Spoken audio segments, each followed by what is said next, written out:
Hello friends, எல்லோரும் எப்படி இருக்கீங்க? வெல்கம் டு மா ஜீனா குக்ஸ் சேனல். இன்றைக்கி சுவையான கும்பகோணம் கடப்பா தாங்க பார்க்க போகிறீங்க. எப்போ பார்த்தாலும் நம்ம இட்லி தோசைக்கு என்னது சாம்பார் சட்னி தானே வச்சு சாப்பிடுவோம். இது மாதிரி ரெசிபி ஒரு நாளைக்கு ட்ரை பண்ணுங்கள். ரொம்ப அட்டகாசமான சுவையில் இருக்கும். 2 இட்லி வச்சு சாப்பிட்றவங்க 4 இட்லி வச்சு வாங்கி சாப்பிடுவாங்க. அப்படியே அழகாக ஊற்றி அப்படியே அடிச்சுட்டு போயிட்டே இருக்கும் உள்ளக்க.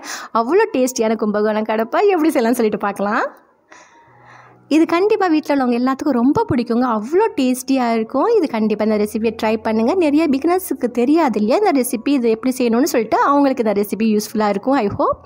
அதோட ஒரு ப்ரெஷர் குக்கரில் என்ன செய்யலாம்னா, ஒரு 80 கிராம் பாசிப்பருப்பு எடுத்துக்கலாம். நல்லா 2 தடவை தண்ணி ஊற்றி நல்லா வாஷ் பண்ணிக்கலாம். இந்த பாசிப்பருப்பை இது மாதிரி வாஷ் பண்ணிவிட்டு அதோட ஒரு 4 பங்கு தண்ணி ஊற்றிட்டு இந்த பருப்போட அதோட ஒரு அரை ஸ்பூன் மஞ்சள் பொடியும் போட்டுக்கலாம். அதோட 2 மீடியம் சைஸ் உருளைக்கிழங்க 2 ஹாஃப்ஸாக இது மாதிரி கட் பண்ணி சேர்த்துக்கோங்க. சேர்த்துட்டு இதெல்லாம் நல்லா கலந்துட்டு ஒரு ப்ரெஷர் குக் ஒரு 4 விசில் வச்சிடலாம். அந்த மீன் வயலில் நம்ம என்னென்ன செய்யலாம்னு சொல்லிட்டு பார்க்கலாம். ஒரு 2 வெங்காயம் மீடியம் சைஸ் வெங்காயத்தையும் கட் பண்ணி இது மாதிரி நீட்ட வாக்கில் கட் பண்ணி சன்னமாக வச்சுக்கிட்டேன். அதோட ஒரு மீடியம் சைஸ் தக்காளியும் கட் பண்ணி சேர்த்துக்கலாம்.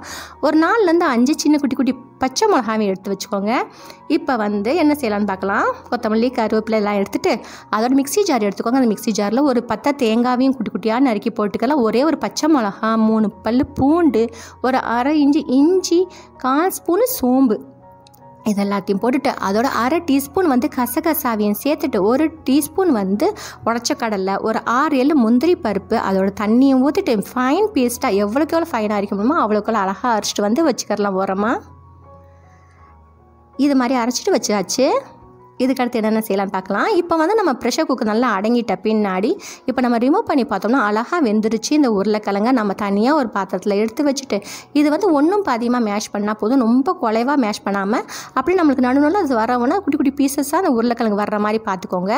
அது மாதிரி கட் பண்ணிக்கிறணும். அதோட இப்போ நம்ம இதை மத்து வச்சு நல்லா பருப்பை கடைஞ்சி வச்சாச்சு. இப்போ இதெல்லாம் தான் தேவை. பொருட்களை ஓரமாக வச்சுட்டு நம்ம ஃப்ரைங் பேனில் 2 ஸ்பூன் எண்ணெய் ஊற்றிட்டு ஒரு பிரிஞ்சி இலை, ஒரு 2லேருந்து 3 பட்டை, ஒரு 2 கிராம்பு, ஒரு ஏலக்காய், சோம்பு ஒரு 1/4 டீஸ்பூன் சோம்பையும் சேர்த்துட்டு அதோட வெங்காயம் 2 ஸ்லைஸ் பண்ணி வச்சுருந்தோம் இல்லையா, அந்த வெங்காயத்தையும் இதோட சேர்த்துக்கிட்டு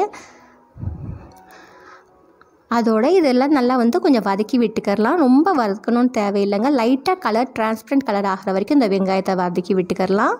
அதோட 3 கொத்து கருவேப்பிலை, 3 கொத்து கருவேப்பிலையும் தாராளமாக போட்டுக்கோங்க. இதை நல்லா வதக்கி விட்டுக்கரலாம். இப்போ இந்த வெங்காயம் கருவேப்பிலை எல்லாம் நல்லா வதங்கட்டும். இதெல்லாத்தையும் நல்லா வதக்கி விட்டுட்ட பின்னாடி இப்போ என்னென்ன பொருட்கள் சேர்க்கலாம்னு சொல்லிட்டு பார்க்கலாம். இது வரைக்கும் நம்ம சேனலை சப்ஸ்கிரைப் பண்ணலாம். நம்ம சேனலை சப்ஸ்கிரைப் பண்ணி வச்சுக்கோங்க ஃப்ரெண்ட்ஸ். நம்ம சேனலில் நிறைய வீடியோஸ் போட்டிருக்கேன். ஃப்ரீ டைம் இருக்குன்னா செக் பண்ணி பாருங்கள். உங்களுக்கு ரொம்ப பிடிக்கும். உங்களுக்கு வீடியோஸ் பிடிச்சிருந்துச்சுன்னா லைக் பண்ணுங்கள். ரொம்ப பிடிச்சிருந்துச்சுன்னா உங்கள் ஃப்ரெண்ட்ஸுங்களுக்கு ஷேர் பண்ணி விடுங்க. அதோட இப்போ நான் என்னென்ன செய்ய போகிறேன்னு பாருங்கள். ஒரு 4லேருந்து 5 பச்சை மிளகாவை இது மாதிரி கீரி சேர்த்துக்கிறணும். அதோட ஒரு மீடியம் சைஸ் தக்காளியை கட் பண்ணி வச்சுருந்தேன் இல்லையா, அந்த தக்காளி இதோட சேர்த்துட்டு இப்போ இதெல்லாத்தையும் வெங்காயம் தக்காளியெல்லாம் நல்லா வதக்கி விட்டுக்கிறலாம். இந்த வெங்காயம் தக்காளி 2ம் சேர்ந்து நல்லா வேகிறதுக்கு என்ன செய்யணும், உப்பு போடணும். உப்பு போட்டோம்னா சீக்கிரம் வெங்காயம் தக்காளி வெந்துடும் இல்லையா. ஸோ உப்பையும் சேர்த்துக்கரலாம். இப்போ இது தேவையான அளவுக்கு உப்பையும் போட்டுட்டு இது நல்லா மிக்ஸ் பண்ணி விட்டு கலந்து விட்டுக்கரலாம். இப்போ இதெல்லாத்தையும் நல்லா ஃப்ரை பண்ணிட்ட பின்னாடி இப்போ வெங்காயம் தக்காளி நல்லா வதங்கட்டும். இப்படி உடச்சி விட்டு நல்லா வதக்கிட்ட பின்னாடி இப்போ என்னென்ன சேர்க்கலாம்னு சொல்லிட்டு பார்க்கலாம். இது நல்லா வதக்கி விட்டாச்சு. இப்போ நம்ம பருப்பு வேக வச்சு மசிச்சு வச்சுருந்தோம் இல்லையா, அந்த பருப்பையும் சேர்த்துட்டு இப்போ அந்த குக்கரில் உள்ள தண்ணி ஒரு 2 டம்ளர் தண்ணியை ஊற்றிக்கோங்க.